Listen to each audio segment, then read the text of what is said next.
The previous song dates back more than a century, and the recording not quite so old, although it has been transcribed from an old 78 recording.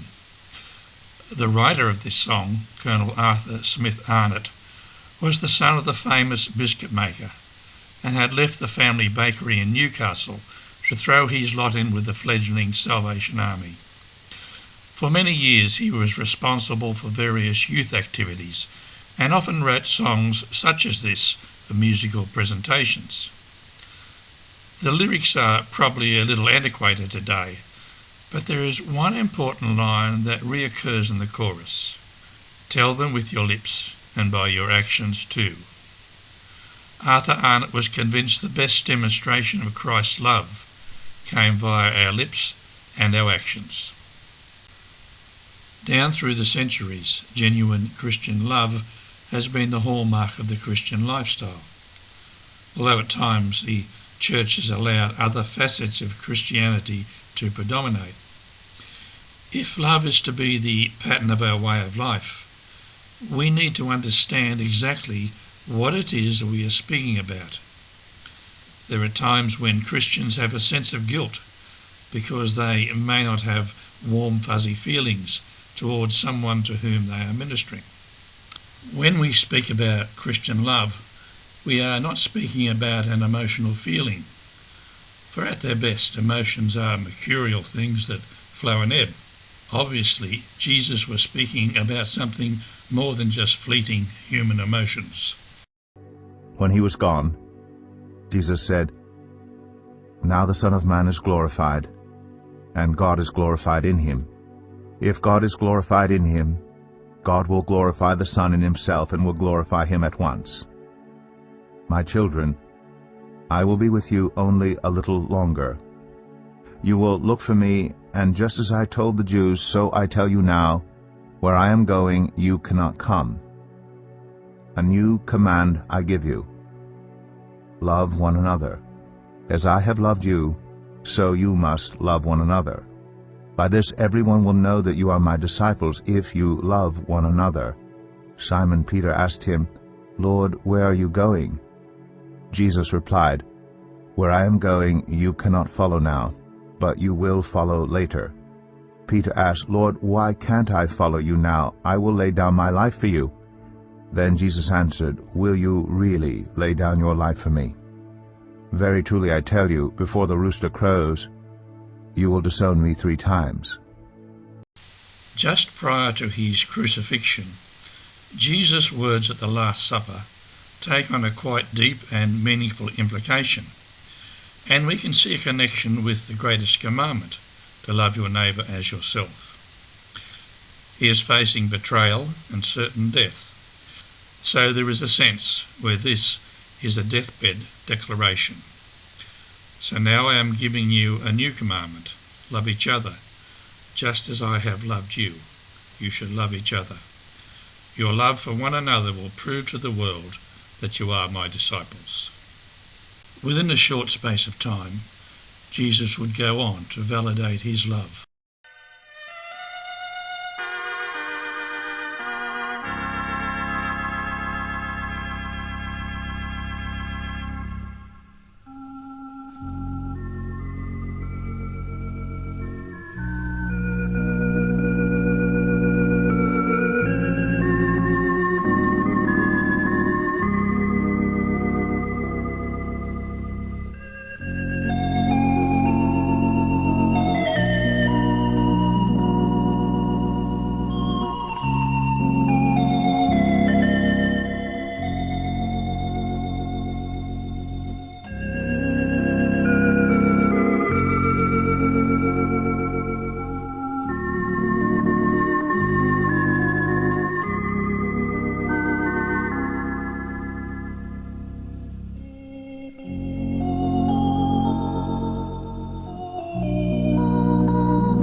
What exactly did Jesus mean when he uses the word love? Did he mean that we should experience some sort of warm, fuzzy emotion? Or were his words perhaps a little more practical? If we step back a few verses, we get a very practical object lesson of what Jesus really means when he asks his disciples to love each other just as I have loved you. If we look at what has just taken place, he has taken the place of a servant. In humility, he has washed the feet of the disciples. Then he takes his place at the table again and says to them, "You call me teacher and Lord, and you are right, because that's what I am. And since I, your Lord and teacher, have washed your feet, you ought to wash each other's feet." The washing of the feet is symbolic of what Jesus is trying to convey to his disciples. Reading through these verses, we note some very practical actions of Jesus as he ministers to his disciples. So he got up from the table, took off his robe, wrapped a towel around his waist and poured water into a basin. Then he began to wash the disciples' feet, drying them with a towel he had around him. He is intentional about showing practical love. He puts the needs of others above himself.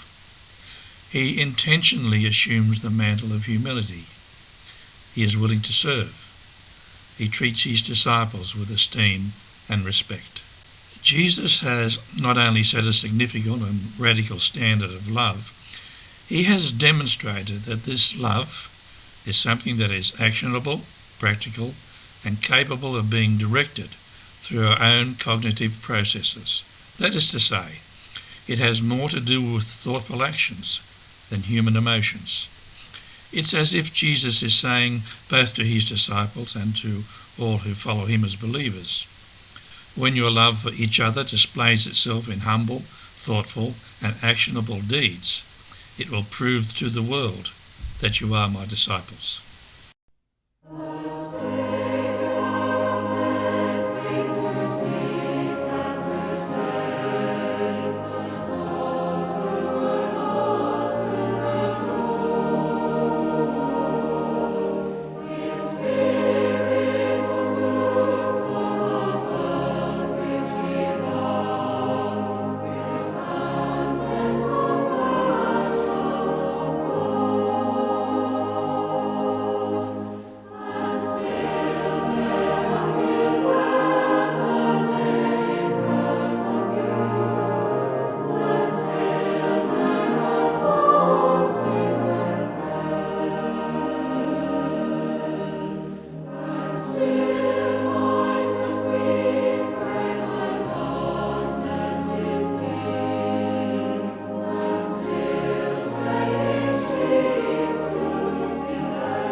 Bible is consistent in its description of love, and Paul takes up the subject in his first letter to the church at Corinth, probably the most well-known and well-read passage from the Bible.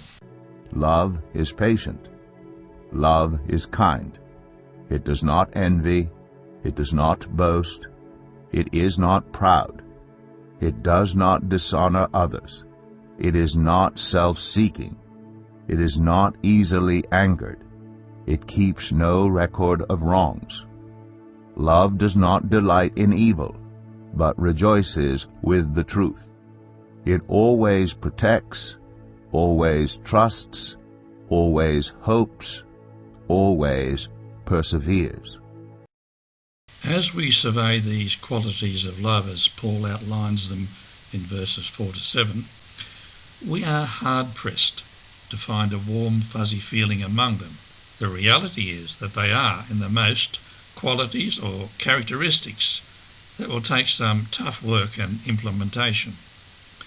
Real Christian love requires understanding, insight, empathy, compassion, and grit to make it work. It is not acquired on the easy street of soppy emotions. Authentic Christian love, as Paul sees it, is an acquired mindset influenced by the Holy Spirit and not mercurial feelings.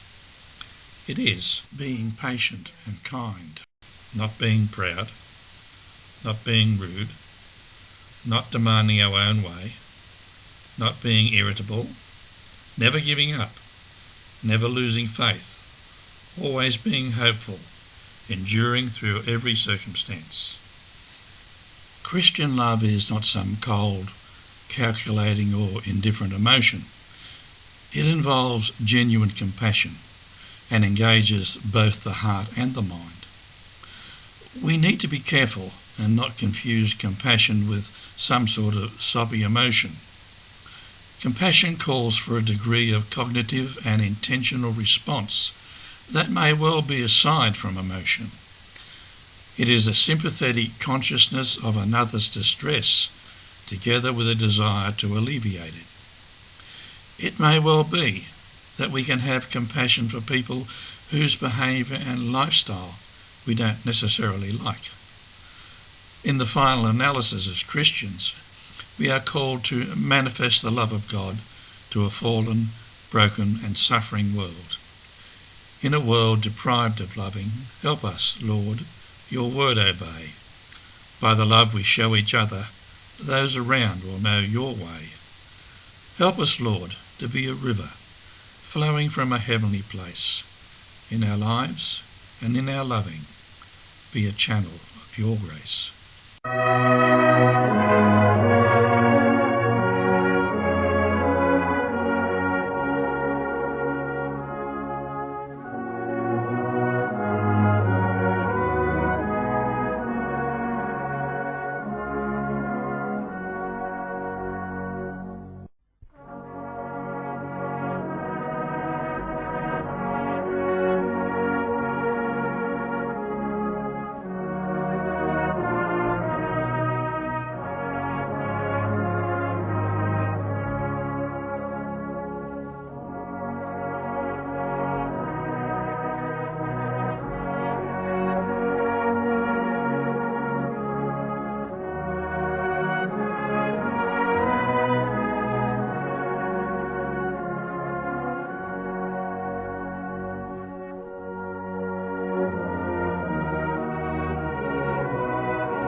Both Jesus and Paul were consistent in their views on Christian love, and the corollary of their teaching is that Christians have a duty to exhibit Christian-style love to a broken and suffering world. In his missional song, Brinley Boone writes, "Thou hast called me from the byway to proclaim thy wondrous love." It is in fully comprehending this explanation of love that we become confident to exercise it, for we are not bound by some warm, fuzzy Hollywood concept of love. This love that Jesus spoke about is compassionate, humble, and actionable by the operation of our own will. Lord, release that latent passion which in me has dormant laid. Recreate a deep compassion that will care and care again. Needy souls are still my mission. Sinners yet demand my love.